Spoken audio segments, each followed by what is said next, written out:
பின்வரும் வினாக்களுக்கு விடை எழுதுவோம். ஔவையாரால் எழுதப்பட்ட நூல்கள் எவை? ஆத்திசூடி, கொன்றைவேந்தன், மூதுரை, நல்வழி. ஆத்திசூடி கூறும் அறக்கருத்துக்கள் 2 தருக. 6வது சினம், நாம் கோபத்தை கட்டுப்படுத்த கற்றுக்கொண்டால் நாம் சிறப்பாக வாழலாம்.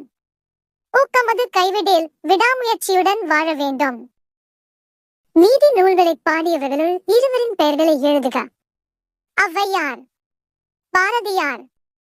நாம் செய்யும் செயல்கள் எதை சார்ந்ததாக அமைய வேண்டும்?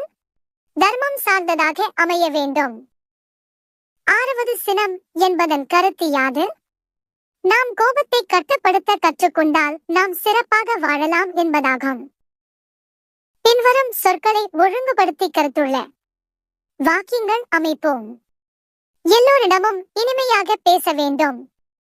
நாமும் நீதி நூலை கற்று வாழ்வில் சிறப்புறுவோம். ஆத்திசூடியானது கற்பதற்கு மிக இனிமையாகவும் எளிமையாகவும் இருக்கின்றது. உரிய நேரத்தில் உரிய செயலை செய்து முடிக்க வேண்டும். கோபத்தை கட்டுப்படுத்த கற்றுக்கொண்டால் சிறப்பாக வாழலாம்.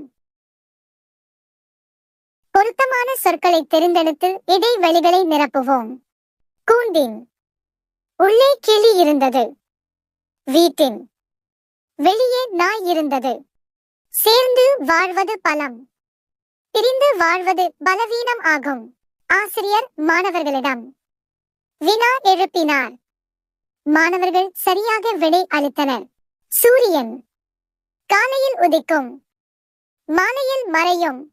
விளக்கின் ஒளி எங்கும் பரவியது. அமாவாசை நாளில் இருள் நிறைந்திருக்கும். பின்வரும் தனி வாக்கியங்களை தொடர் வாக்கியங்களாக எழுதுவோம். பறவைகள் பறந்து சென்றன. பறவைகள் உணவு தேடின.